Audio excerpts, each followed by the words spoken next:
Hello दोस्तों, आज हम खानजाब, वो जिन जो नमाज को बिगाड़ता है, इस मूवी के बारे बात करेंगे। तो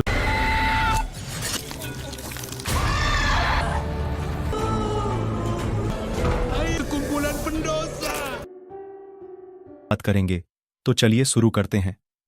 तो कहानी की शुरुआत 1998 से होती है, जहां हम सिमेधी नाम की एक आदमी को देखते हैं जो अपनी बेटी रहायू के साथ रहता है, और वो अपनी बेटी को फर्ज की नमाज के लिए जगाता है। जब रहायू नमाज पढ़ रही होती है तो उसे कुछ आदमियों की आवाज सुनाई देती है, और जब वो बाहर जाती है तो दो आदमी उसके पिता को बुरी तरह मार रहे थे।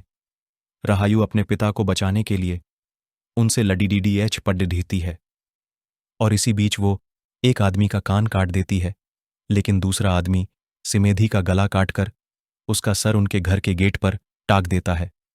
उस समय में काला जादू टोना टोटका करने के संदेह में लोगों को मार दिया जाता था, और इस घटना को 2 साल बीत जाने के बाद हम देखते हैं रहायू अब अपनी सौतेली मां अपने भाई के साथ जीवन सामान्य रूप से जीने लगती है। रहायू अब एक कपड़े की दुकान पर काम करती है, जहां का मालिक कुछ दिनों के लिए बाहर गया होता है और दुकान को जिम्मेदारी रहायू पर छोड़ जाता है। यहां पर हम एक और लड़के को देखते हैं जिसका नाम रतमान था, और वो रहायू को दुकान पर डिलीवरी देने आता है, और वो रहायू को पसंद भी करता है।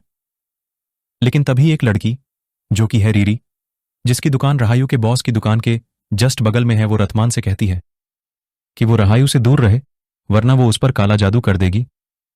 रात में जब रहायू दुकान से घर वापस आती है तो रहायू सेंटोद और अपनी मां की बातें सुनती है। सेंटोद रहायू की मां के अंकल हैं। यहां सेंटोद उन्हें वो दुकान वाला घर बेच के साथ चलकर रहने के लिए कहता है। रहायू अपने सौतेले दादाजी यानी सेंटोद को इसलिए पसंद नहीं करती थी क्योंकि उन्होंने रहायू के घर को बेचने की बात कही थी, और अगर ऐसा हुआ तो उसे अपने बचपन के घर में वापस जाकर रहना पड़ेगा। और अब वो घर प्रेयर रूम बन चुका था, जहां लोग नमाज पढ़ने जाते थे। वही एक आदमी नमाज पढ़ रहा था। जब कोई बार बार उसके कंधे पर हाथ रखता है, वो आदमी थोड़ा डरता तो है, लेकिन फिर भी वो नमाज पढ़ता जाता है। और दोस्तों, वो हाथ शैतान का था। तब भी वहां लाइट चली जाती है, और वहां रहायू भी नमाज पढ़ने आई थी। अंदर उस आदमी के साथ मरे हुए लोग भी नमाज पढ़ रहे थे, लेकिन दरअसल वो शैतान थे, और आदमी के मुद्दे कर देखने पर वहां कोई नहीं था। डर के मारे वो आदमी वहां से भाग जाता है। अब जब रहायू अंदर जाकर लाइट चालू करती है तो हम उसके पास एक शैतान को खड़ा देखते हैं, जो लाइट चालू होते ही गायब हो जाता है। जिसके बाद रहायू वहां नमाज पढ़ना शुरू करती है, और उसके साथ ही एक शैतानी लेडी की आवाज सुनाई पड़ती है, जो उसी के साथ साथ नमाज पढ़ती जा रही थी। रहायू को डर तो लगता है, लेकिन फिर भी वो नमाज पढ़ती रहती है।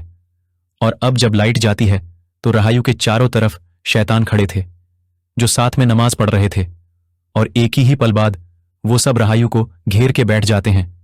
ये देखे रहायू चिल्लाती है, और वो वक्त में पीछे जाती है, जहां हम उसके पिता सिमेधी को देखते हैं, जो लोगों को ठीक किया करता था। लेकिन यहां हमें सिमेधी एक शैतानी रूप में दिखता है, जिसके अंदर से एक सांप निकलता है, और वो वहां ठीक हुए आदमी के अंदर के सांप को मार देता है। जिसके बाद वो रहायू के पास जाता है। रहायू उसे पकड़ने ही वाली होती है, लेकिन सिमेधी उसे रोकता है, और वो सांप उसी समय एक छड़ी इछी में बदल जाता है। जिसके बाद रहायू असल दुनिया में आकर वहां से भाग जाती है। अगले दिन हम देखते हैं कि लोग रीरी की दुकान से कपड़े ना लेकर रहायू जिस दुकान पर काम करती है वहां की दुकान से कपड़े लेते हैं। यह देखकर रीरी भड़क जाती है, और वो रहायू को एक जादूगर की बेटी कहती है।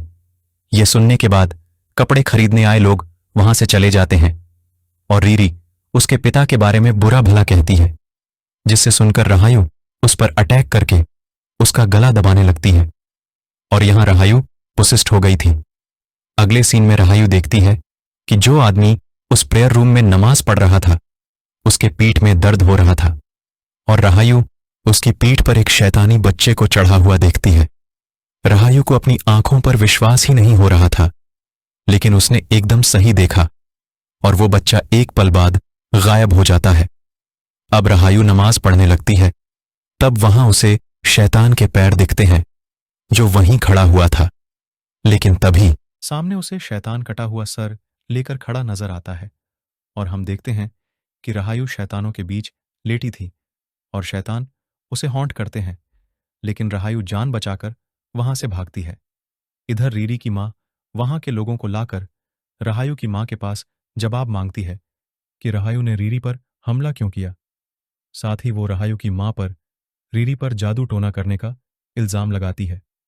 तभी वहां रहायु आ जाती है और वो रीरी से माफी मांगती है, लेकिन रीरी की मां कहती है कि रहायु शैतान की बच्ची है, इसलिए उसके पिता का सर काट दिया गया क्योंकि वो काला जादू करता था।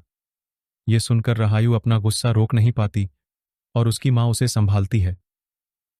लोगों की जाने के बाद उसकी मां लोगों से न लड़ने के लिए और रहायु को नॉर्मली बिहेव करने के लिए कहती है और वो उस घर को बेचना चाहती थी, लेकिन रहायु मानती है कि उसकी मां ये सब सेंतोट के कहने पर कर रही है क्योंकि सेंतोट को सिमेदी की दौलत चाहिए।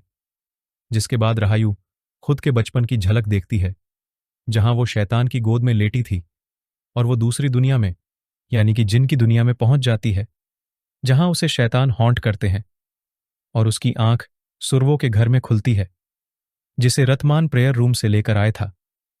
दोस्तों, रहायु बिना सोचे उन शैतानों को समन यानी बुला लेती है और रहायु के अंदर ये पावर थी, लेकिन अब वो उन्हें रोक नहीं सकती क्योंकि उसने खुद उन्हें बुलाया था।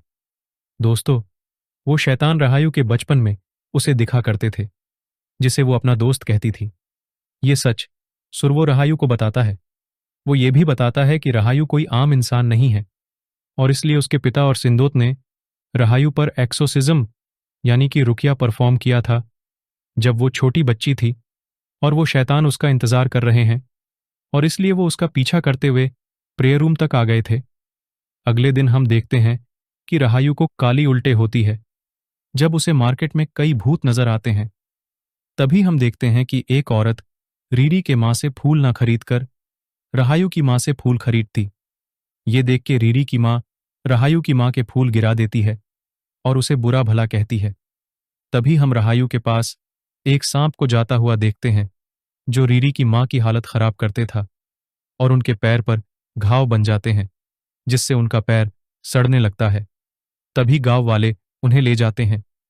इस बात से गुस्साए लोग रात को रहायु के घर आते हैं। उनका मानना था कि लोग इसलिए गायब हो रहे हैं क्योंकि रहायु की मां उन पर काला जादू कर रहे हैं। तभी सुरवो आकर उन लोगों को रोकता है क्योंकि उसने वहां के एक आदमी को अपने फायदे के लिए एक स्पिरिट को यूज करते हुए देखा था। लोग कहते हैं कि अगर कुछ भी हुआ तो अब उसका जिम्मेदार सुरवो होगा और वो लोग वहां से चले जाते हैं। उसी रात रहायु फिर से पसिस्ट हो जाती है और वो सांप रीरी के मां के पास जाकर उसी के हाथ से उसका गला घोट देता है और उसकी मौत हो जाती है। इस हादसे के बाद वहां के लोग इंसाफ चाहते थे। वो चाहते थे कि रहायु की मां को सजा मिले। तब सुरवो रहायु की मां से पोचोंगोत यानी मरने की कसम खाने के लिए कहता है। तभी उसकी मां की आंख असल दुनिया में खुलती है। उसकी मां को जिंदा देखकर लोगों को सबूत मिल गया था कि उन्होंने काला जादू नहीं किया है और लोग वहां से चले जाते हैं। अगले सीन में हम सेंतोत को सुरवो से बात करते हुए देखते हैं क्योंकि उस शॉप हाउस को जिसमें अभी रहायु रहती है उसको पवित्र करना है और रहायु पर एक्सोसिज्म करना जरूरी था। वो घर सिमेदी को ऐसा गिफ्ट दिया गया था ताकि वो लोगों को काला जादू से छुड़वा सके, लेकिन सुरवो कहता है कि सिंतोत सिमेदी की दौलत लेना चाहता है और इसलिए वो रहायु पर एक्सोसिज्म करना चाहता है। अब रहायु की मां उस शॉप हाउस को 2 आदमियों को बेचने वाली थी जिससे रहायु खुश नहीं थी। तब उसकी मां उसे बताती है कि उन्होंने कसम के दौरान उन शैतानों को देखा था और रहायु भी उन्हीं में से एक थी। यहां वो ये भी बताती है कि उन्हें सिमेदी के काम के बारे में उससे शादी करने से पहले से पता था और अब यहां से उन्हें जाना होगा, वरना जो शैतान उन्हें कंट्रोल करता है, ये कहते ही रहायु शैतान में बदल जाती है और उसके जरिए शैतान उसकी मां से कहता यह कि सेंथोट डेविल है और रहायु के पिता की मौत का हत्यारा सेंथोट है। रहायु की आवाज से उसकी मां को तकलीफ हो रही थी यहां रहायु बताती है कि जिस रात उसके पिता को मारा गया था और जब लोग उन्हें घर से निकाल रहे थे, तब रहायु और वशिष्ठ होकर उसके मुंह से 2 सांपों को निकलता हुआ देखते हैं, जिसमें से एक उसकी बॉस को मार देता है और दूसरा उसकी मां के पास जाता है। जब उन्हें वो सांप रहायु के भाई पर दिखता है, जिसे वो पटक पटक के मारने की कोशिश करती है, तभी रहायु आकर उन्हें रुकती है, लेकिन तब तक देर हो चुकी थी। उस शैतान ने सांप का भ्रम दिखाकर उसकी मां से उसके बेटे को ही मरवा दिया था और अब वो उसकी मां को सिमेदी की झलक दिखाकर उसे फांसी लगवा देता है, जिसे वो मर जाती है। अब रहायु की आंख संतोष के घर में उसकी वाइफ के पास खुलती है, जो उसे बताती है कि संतोष एक अमीर आदमी है और उसे रहायु के पिता के पैसों की जरूरत नहीं है। संतोष ने सिमेदी को अपने बेटे की तरह ही देखा और वो रहायु को चोट नहीं पहुंचाएगा। यहां हमें यह भी पता चलता है कि संतोष की पत्नी रहायु की तरह थी, जिसे अपनी पावर्स को कंट्रोल करना नहीं आता था, लेकिन तब संतोष ने उसकी मदद करी थी, जिसके बाद संतोष की पत्नी उसे बताती है कि रहायु किसी ना किसी तरह उस प्रेयर रूम से जुड़ी है जहां सिमेदी प्रैक्टिस किया करता था।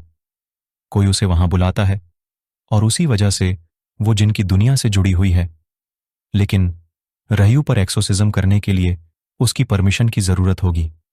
और अगले सीन में हम देखते हैं कि संतोष की पत्नी उसे उस प्रेयर वाले रूम में जाकर उस चीज को ढूंढने के लिए कहती है जिससे रहायु उस जिन से जुड़ी हुई है, और ढूंढने पर संतोष को वो चीज मिल जाती है।